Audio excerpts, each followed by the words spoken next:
And we're live. So I would do that when I worked. I wouldn't do the smoke break thing because they didn't have that. But when I worked at the car rental place, I would go take. By the time I was like almost done there and like my tenure was up, and I just truly, genuinely didn't fucking care, I would like go take almost an hour-long bathroom break sometimes. Just go sit in there until like a manager would text me. Be like, hey, what's up? And then I would come in because I was an airport location, and I would just by that point just lie and be like, I was outside doing fleet stuff. Or if I was coming outside from inside, I was inside helping organize something, blah, blah, blah, blah, blah. So you're just sitting on a toilet?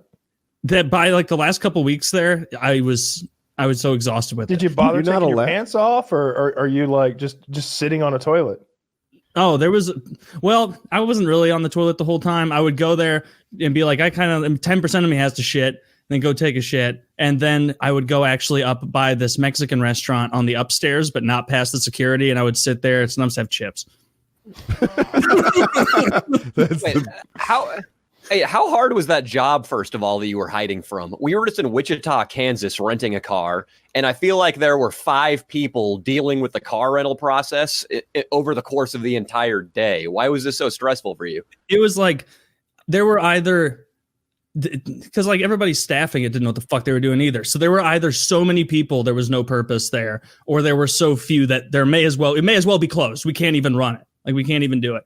But yeah, you can only, and this was like in the last couple of weeks. I obviously didn't do this most of the time I worked there. But after like, I don't know, the 10th time I'm there at 1 a.m. and 70 people come in from Seattle on a late flight, and I have to explain to all of them and call them cabs and say, you don't have a car, sorry. And like, I made a reservation. You know what that means? Hey, Hertz guy, can you please help me out? Like, I was just like, this fucking sucks.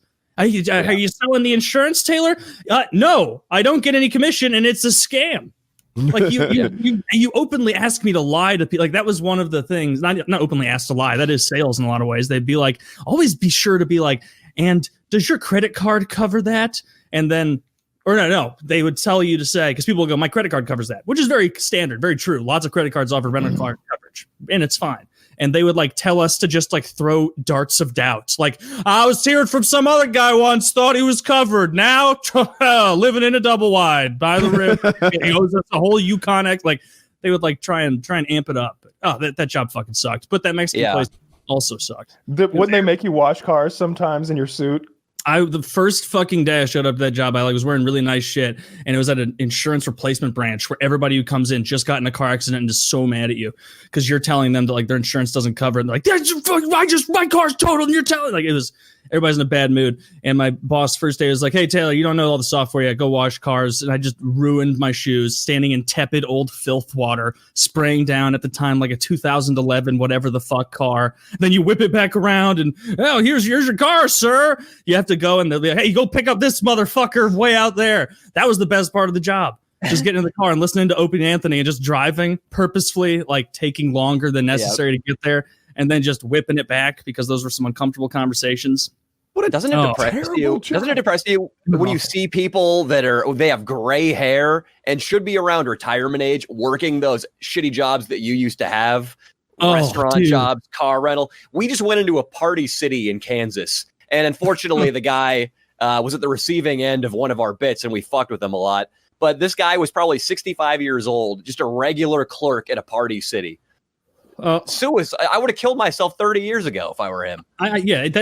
That is sad. Like I would definitely remember because it'd be like a shift, and every once in a while it'd be like it's like a bunch of people in their early 20s and then one 47-year-old, 48-year-old guy, and it's like, oh my god, dude, like this sucks. Like you're at the same place I am right now. Like that's a rough one, man. And you had hope too the whole time. You, I'm sure, wanted to do something else with your life. A lot of these guys have nothing to look forward to. Anything else. Yeah, that was terrible. I couldn't imagine being a career server like the guys I used to work with who had no hopes of advancement, and they would just drink every night to drown their pain. Why is there no hope? Servers are almost always alcoholics in my experience. I had a couple of roommates and when I was like 20, and one of them worked at this place in Atlanta called the Goldfish, which is kind of a nice restaurant. He was a bar back, and he had a severe drinking problem. Like I remember one day he like listed what he'd had to drink that day, and it was a plethora of alcohol, all sorts of things.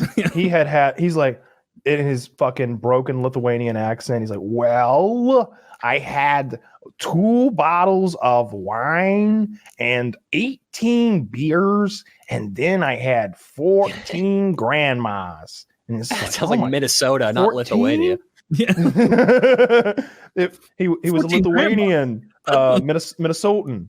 And he was just every day when he got back from work, he'd be just trashed. He'd limp into the fucking apartment and put death metal on the speakers and listen to it for 4 fucking hours till he went to sleep. Until he passed out and started all over again. Yeah.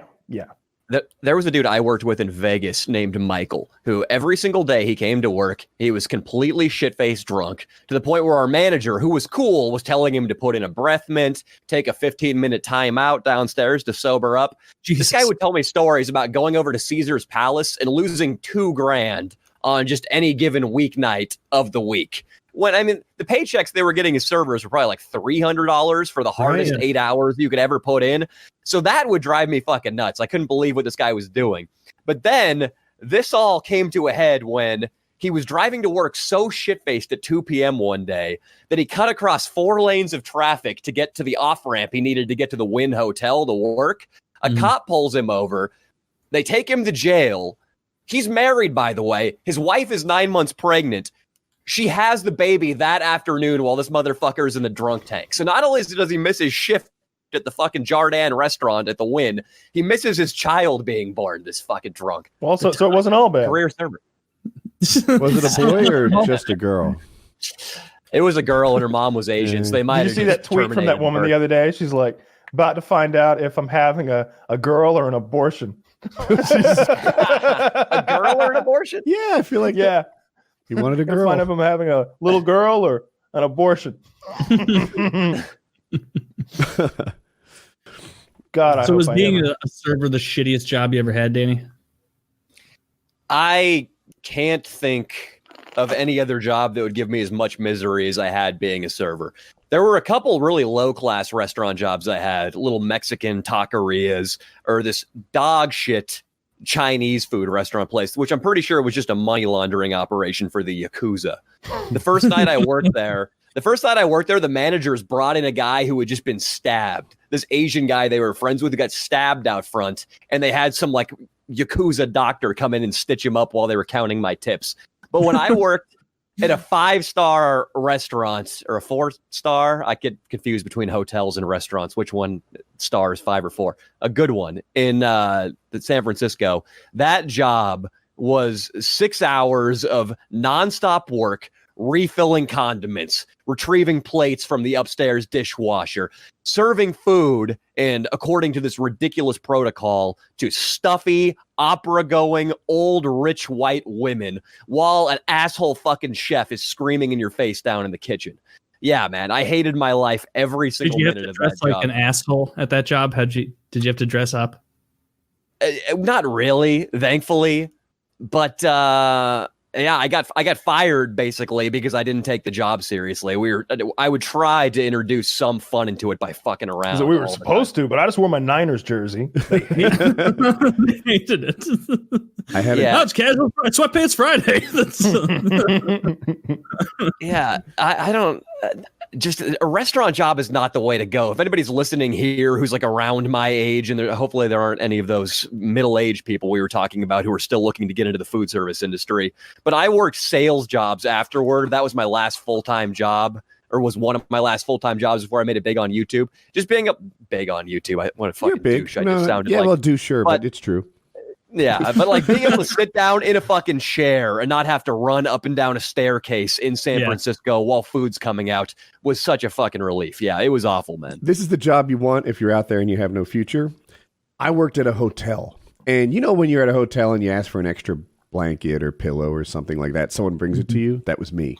So what I actually did is I went to the model room, the room that people would look at to see if they wanted to stay there.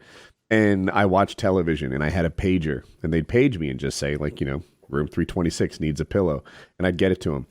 I would work 6-hour shifts and work maybe like 40 minutes over the course of that 6 hours. I mostly watched television, but it was nerve-wracking because they thought I was working. Like, they're like, just run around, look for things that need cleaning, and clean it. Mm-hmm. So, I'd maybe Windex the elevator doors every once in a while, but by and large, fucking hiding.